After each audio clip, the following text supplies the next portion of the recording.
Radio live news update brought to you by Josco jewellers ഷോറൂമുകളിൽ സ്വർണ്ണ വജ്രാഭരണങ്ങൾക്ക് ഓഫറുകളുടെയും സമ്മാനങ്ങളുടെയും വിരുന്നൊരുക്കി ജൂൺ 21 മുതൽ grand NRI golden fest.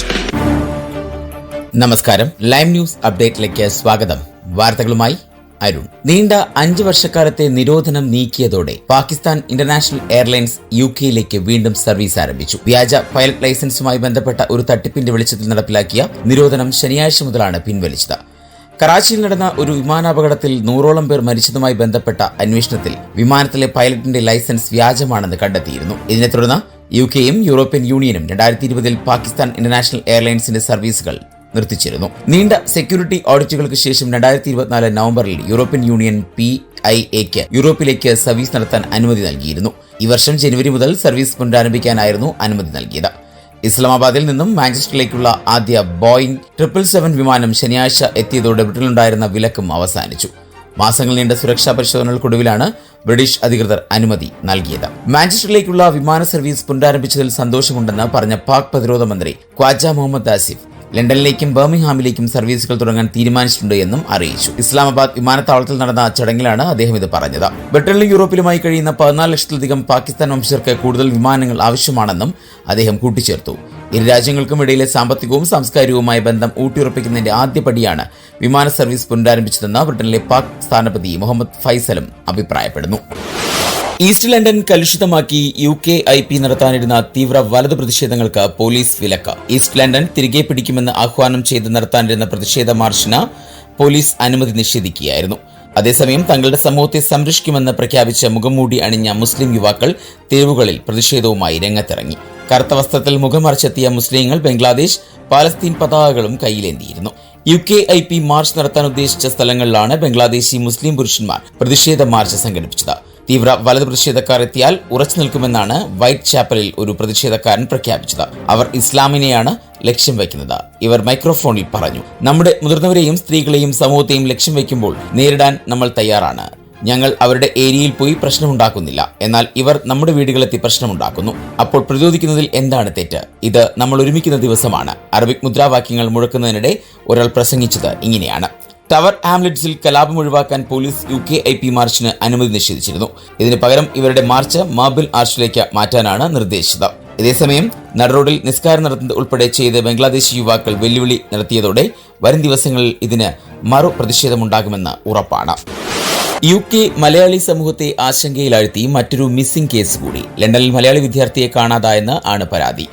Bake യൂണിവേഴ്സിറ്റിയിൽ പഠിക്കുന്ന അനുഷ് രാജൻ നായർ ഒക്ടോബർ 21 മുതൽ കാണാതായതുള്ള വാർത്തകൾ പുറത്തുവരുന്നു. ടോട്ടൻഹാമിലെ യുണൈറ്റഡ് സ്റ്റുഡൻസ് നോർത്ത് ലോഡ്ജ് ഹോസ്റ്റലിലാണ് അനുഷിനെ അവസാനമായി കണ്ടത്. അതിനുശേഷം ഇയാളുമായി ബന്ധപ്പെടാൻ ആർക്കും കഴിഞ്ഞിട്ടില്ല എന്നാണ് വിവരം. അനുഷ് താമസിച്ചിരുന്ന ഹോസ്റ്റൽ സഹവാസികൾ ചിലരിൽ നിന്ന് വംശീയ അധിക്ഷേപവും വാക്കാലുള്ള പീഡനവും നേരിട്ടതായ റിപ്പോർട്ടുകളുണ്ട്. 3 ദിവസത്തിലേറെയായി യാതൊരു വിവരവുമില്ലാത്തതിനെ തുടർന്ന് സുഹൃത്തുക്കളും സഹപാഠികളും സാമൂഹ്യ മാധ്യമങ്ങളുടെ സഹായം തേടുകയാണ്. അനുഷിന്റെ കുടുംബാംഗങ്ങൾ മകന്റെ സുരക്ഷയെക്കുറിച്ച് കടുത്ത ആശങ്കയിലാണ്. ഏതെങ്കിലും വിവരം ലഭിക്കുന്നവർ ബ്രിട്ടീഷ് പോലീസിനെയോ അല്ലെങ്കിൽ കുടുംബാംഗങ്ങളെയോ 07458442224 അല്ലെങ്കിൽ +91 9769848 എന്ന നമ്പറിൽ ബന്ധപ്പെടണമെന്ന് അഭ്യർത്ഥിച്ചിട്ടുണ്ട്. സാമൂഹ്യ മാധ്യമങ്ങളിലൂടെ മലയാളി സമൂഹം മനുഷ്യനെ കണ്ടെത്താനുള്ള ശ്രമങ്ങൾ ശക്തമാക്കിയിരിക്കുകയാണ്. നോട്ടിംഗ്ഹാമിൽ നിന്നും കാണാതായ മലയാളിയെ 4 ദിവസങ്ങൾക്ക് ശേഷം സുരക്ഷിതനായി കണ്ടെത്തിയിരുന്നു. മലയാളി ഗൃഹനാഥൻ സ്റ്റീഫൻ ജോർജിനെയാണ് സുരക്ഷിതമായി കണ്ടെത്തിയത്. സമാനമായ ശുഭവാർത്തയ്ക്കായാണ് അനുഷ് രാജന്റെ കുടുംബവും പ്രാർത്ഥനയോടെ കാത്തിരിക്കുന്നത്. വടക്കൻ ഇംഗ്ലണ്ടിൽ ഇന്ത്യൻ വംശജ എന്ന് കരുതപ്പെടുന്ന 20കാരി അതിക്രൂരമായ ലൈംഗിക പീഡനത്തിന് ഇരയായി. സംഭവവുമായി ബന്ധപ്പെട്ട പ്രതി എന്ന് സംശയിക്കുന്നയാളുടെ CCTV ദൃശ്യങ്ങൾ പുറത്തുവന്നു. പ്രതിയെ കണ്ടെത്താൻ പോലീസ് ജനങ്ങളുടെ സഹായം തേടിയിരിക്കുന്നു. വംശവിദ്വേഷത്തെ തുടർന്നുള്ള ക്രൂരമായ ലൈംഗിക പീഡനം എന്നാണ് സംഭവത്തെ വെസ്റ്റ് മിഡ്ലാൻഡ്സ് പോലീസ് വിശേഷിപ്പിക്കുന്നത്. പ്രതിയെ കണ്ടെത്താൻ സാധ്യമായതെല്ലാം ചെയ്യുന്നുണ്ടെന്ന് ഡിറ്റക്ടീവ് സൂപ്രണ്ട് റോണൽ ടയർ പറഞ്ഞു. ശനിയാഴ്ച രാത്രി 7:30 20 വയസ്സ് പിന്നിട്ട യുവതി അതിക്രമത്തിന് ഇരയായത്. വെളുത്തവർഗക്കാരനായ 30 വയസ്സോളം പ്രായമുള്ള മുടി പറ്റിയ വെട്ടിയ ഇരുണ്ട നിറത്തിലുള്ള വസ്ത്രം ധരിച്ചയാളാണ് പ്രതി. സംഭവം നടന്ന സമയത്ത് ഇതുവഴി പോയ കാറുകളിൽ സ്ഥാപിച്ച ഡാഷ് ക്യാം ദൃശ്യങ്ങളിൽ ഇത്തരത്തിലുള്ള ഒരാളുടെ ചിത്രം പതിഞ്ഞിട്ടുണ്ടോ എന്ന് പരിശോധിക്കണമെന്ന് പോലീസ് ആവശ്യപ്പെടുന്നു. അതിജീവിതയെക്കുറിച്ചുള്ള വിവരങ്ങൾ പോലീസ് പങ്കുവച്ചിട്ടില്ല. എങ്കിലും ഇത് സിഖ് വനിതയാണ് എന്നാണ് പുറത്തുവരുന്ന വിവരം.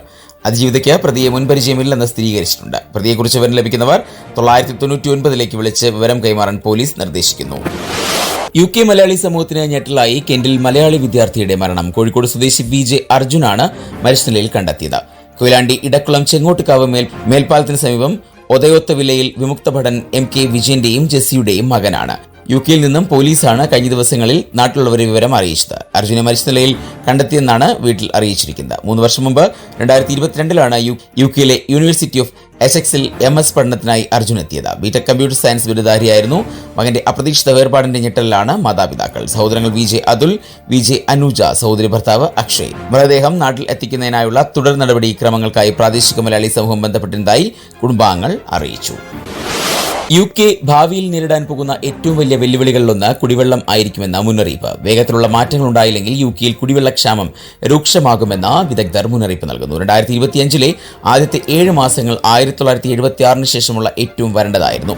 ഇംഗ്ലണ്ടിലുടനീളമുള്ള ജലസംഭരണികൾ ശരാശരി 56.1% മാത്രമേ നിറഞ്ഞിരിക്കുന്നുള്ളൂവെന്ന് പരിസ്ഥിതി ഏജൻസികളും പറയുന്നു. നമ്മുടെ ജലം തീർന്നു പോകാനുള്ള സാധ്യതയെക്കുറിച്ച് നമ്മൾ ചിന്തിക്കേണ്ടതുണ്ട് എന്ന് ഞാൻ കരുതുന്നു, റീഡിംഗ് യൂണിവേഴ്സിറ്റിയിലെ ഹൈഡ്രോളജി പ്രൊഫസർ ഹന്ന ക്ലോഗ് മാധ്യമങ്ങളോട് പറഞ്ഞു.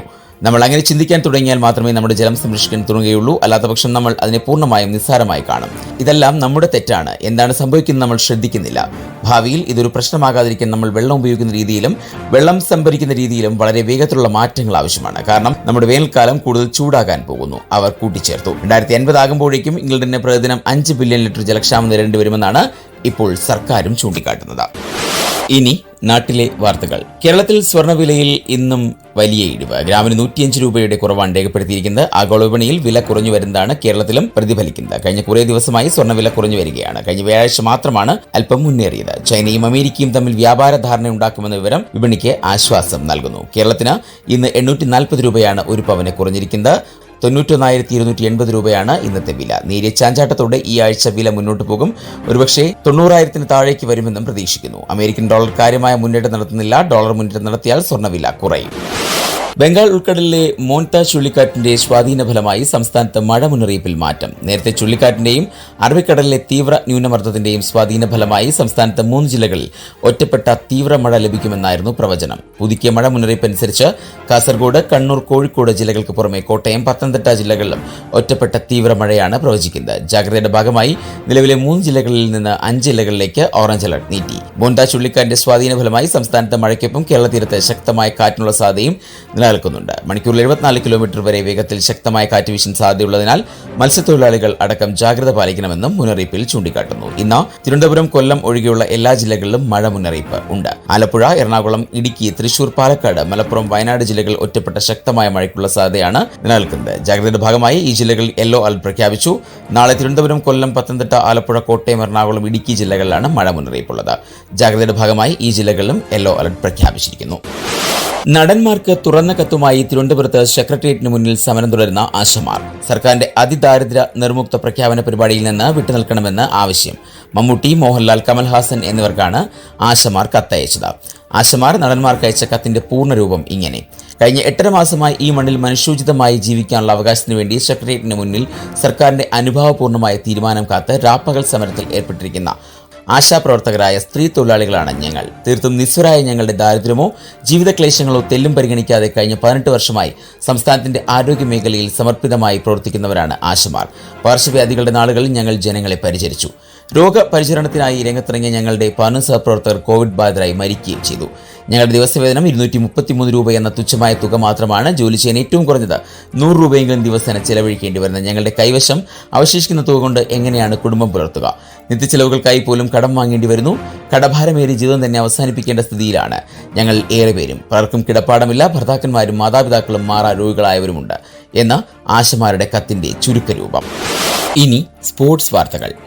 ചാമ്പ്യൻസ് ലീഗിൽ ജയിച്ചുവെന്ന ആത്മവിശ്വാസത്തിൽ ജയം തുടരാൻ ഇറങ്ങിയ മാഞ്ചസ്റ്റർ സിറ്റിയെ ഞെട്ടിച്ച് ഉനൈ എമറയുടെ ആസ്റ്റൺ വില്ല. യൂറോപ്പ ലീഗിൽ പരാജയപ്പെട്ടു വന്ന അവർ പക്ഷേ സിറ്റിയെ സ്വന്തം മൈതാനത്ത് ഞെട്ടിക്കുകയായിരുന്നു. ഹാളണ്ടിന്റെ അവിശ്വസനീയമായ ഹോളറ്റി മികവ് പിടിച്ചുകെട്ടിയ വില്ല എതിരില്ലാത്ത ഏക ഗോളിനാണ് ജയം കണ്ടത്. 19ാമത്തെ മിനിറ്റിൽ കോർണറിൽ നിന്ന് ലഭിച്ച അവസരത്തിൽ നിന്നാണ് വില്ല വിജയ ഗോൾ കണ്ടെത്തിയത്. മാഡ്രിഡ്, സ്പെയിൻ, സാന്റിയാഗോ ബെർണബ്യൂ സ്റ്റേഡിയത്തിൽ നടന്ന സീസണിലെ ആദ്യ എൽ ക്ലാസിക്കോയിൽ റയൽ മാഡ്രിഡ് ബാഴ്സലോണയ്ക്കെതിരെ നിർണായകമായ 2-1 വിജയം നേടി. ലാലിഗയിൽ 1-ാം സ്ഥാനത്തുള്ള അവരുടെ ലീഡ് 5 പോയിന്റായി ഉയർത്തി. കെയ്ലിയൻ എംബാപ്പയുടെയും ജൂഡ് ബെല്ലിംഗ്ഹാമിന്റെയും ഗോളുകൾ സാബി അലോൺസോയുടെ ടീമിന്റെ വിജയം ഉറപ്പിച്ചു. സ്റ്റോപ്പേജ് സമയത്ത് പെഡ്രി ചോപ്പ് കാർഡ് കണ്ട് പുറത്തായതിനെ തുടർന്ന് 10 പേരുമായി മത്സരം പൂർത്തിയാക്കിയ ബാഴ്സലോണ 10 മത്സരങ്ങളിൽ നിന്ന് 22 പോയിന്റുമായി മാഡ്രിഡിനേക്കാൾ പിന്നിലാണ്. അതേസമയം ലോസ് ബ്ലാങ്കോസ് 27 പോയിന്റുമായി സുഖമായി തുടരുന്നു. ഇനി ഇന്നത്തെ പൗണ്ട് വിനിമയ നിരക്ക് 117.36 ഇന്ത്യൻ രൂപയാണ് ഇന്നത്തെ പൗണ്ട് വിനിമയ നിരക്ക്. ഇതോടെ ഇന്നത്തെ വാർത്താ ബുള്ളറ്റിൻ പൂർണ്ണമാകുന്നു. അടുത്ത ബുള്ളറ്റിനുമായി വരും മണിക്കൂറുകളിൽ കേട്ടുമുട്ടാം. നന്ദി, നമസ്കാരം.